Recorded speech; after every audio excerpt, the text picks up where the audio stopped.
Have you ever wondered where all those crystals that you buy from Infinite Wave come from? Now's your chance. This is from mine to yours. The story of how I collect, clean and process mineral and crystal specimens to sell to you from Infinite Wave store. Here we go. First of all, lots of research. Once I've done the research to identify potential mine locations, then it comes to finding the location and then frequently battling through the undergrowth to get to that location. This is what I've got ahead of me today.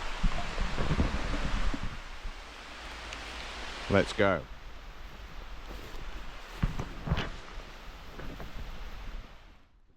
I'm not going to tell you where this location is. If you're a mineral collector, you may recognise the location or the material and be able to work out where it is.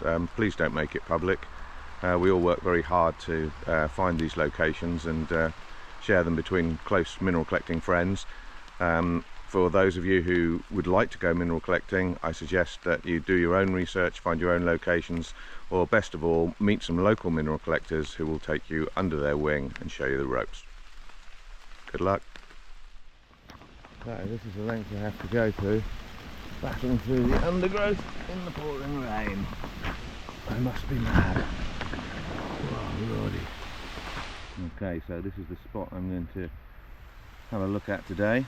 Let's start digging. Okay, so I've been digging for about an hour now, and I think we're starting to get into the good stuff. I've just seen this piece down here. It looks like it might have some flat surfaces on it. Means it could be a crystal. It's certainly looking pretty good. Give it a quick wash. Ah yes, that is Cornish blue fluorite. That's going to clean up lovely. Oh yeah.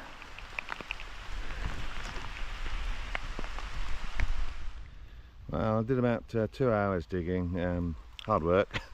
I got a few bits of blue. I'm quite pleased with my haul, but it does seem to be getting scarcer. It may be that the pocket that the mine encountered, you know, it was just one bit of a vein that got dumped in the spoil all in one patch, and it may be that that's getting exhausted now, so get it while you can. Haven't really found anything for the last half hour, so time to pack up and go home. Filled in the hole and made it safe, so there's no danger to walkers or passing animals or anything, and I'm sure in this environment it'll very quickly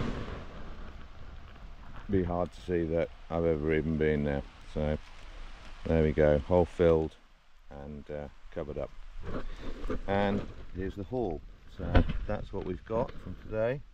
Doesn't look like much, but I'm sure that it'll be fine.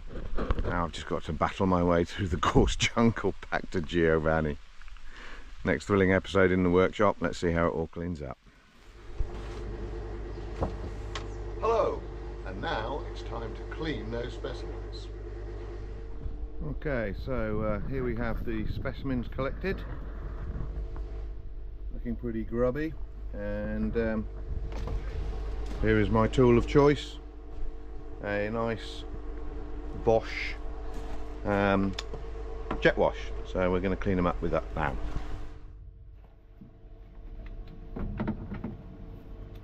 Always put 2 mushroom trays in the bottom of the bath. And then for the initial spray,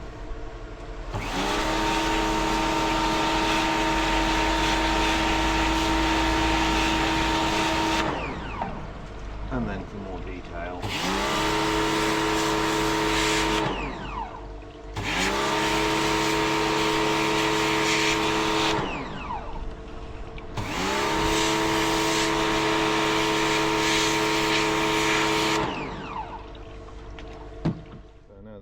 cleaned up. I need to go to the next stage and do a bit of chemical treatment. But I think these are going to look pretty good. This one in particular has got a lovely lovely colour to it. Can't quite see it in that light, but that's going to be spectacular.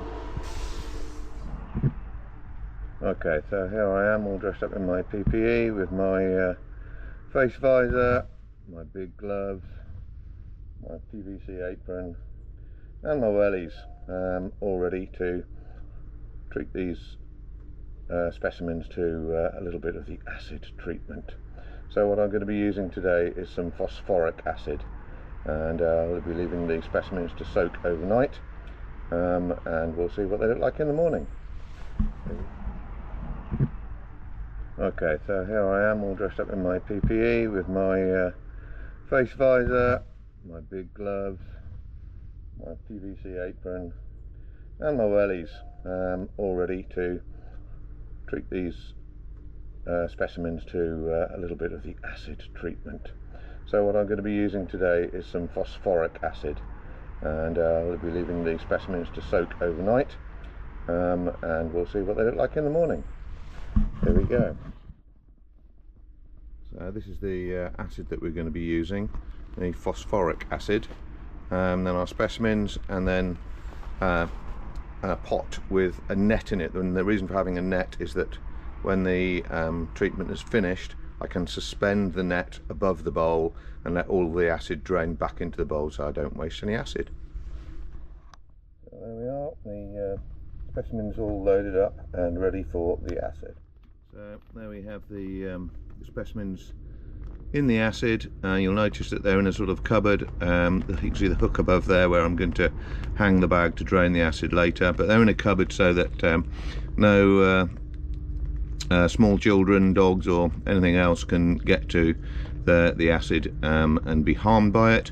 But the reason for having it as a sort of outdoor cupboard is so that it's well ventilated. I'm going to leave that overnight. Let's see how it works.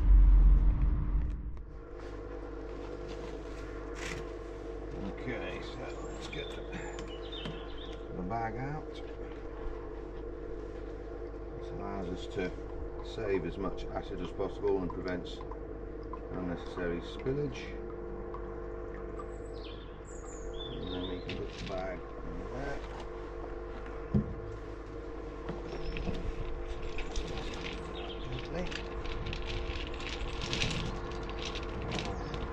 Looking good.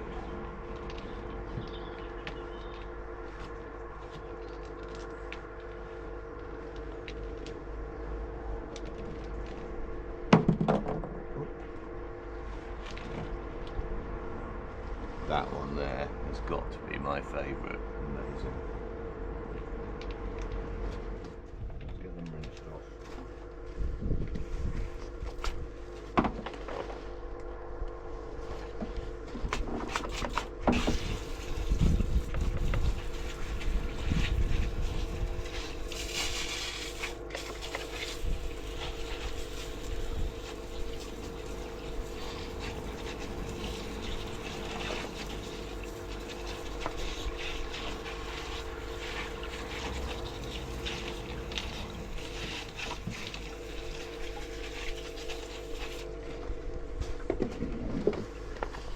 So here's the finished product. Particularly pleased with this one. Particularly rich blue. Oh yeah. Okay, so after a good soak in acid, we're now going to give them a quick rinse off.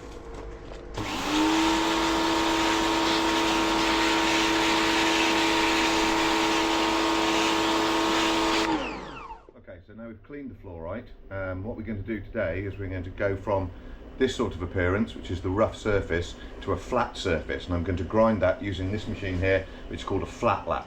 It doesn't take very long because fluorite is only hardness 4 on Mohs scale, so it's pretty soft.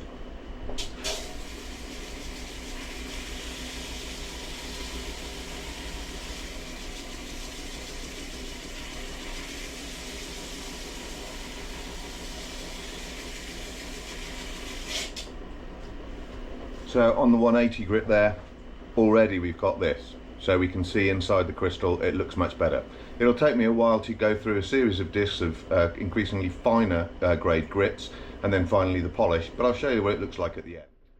Okay, we're going to have another go at a different specimen. So this little beauty here, really nice rich blue colour, but it's actually a poorly formed crystal. So what I'm going to do is I'm going to follow the lines of the crystal faces and produce a false crystal, but I think it's still going to look pretty good. Let's have a go. Okay, so I've used 3 different grits. Now I'm going on to the polish on this felt pad. This time I'm using tin oxide as the polish.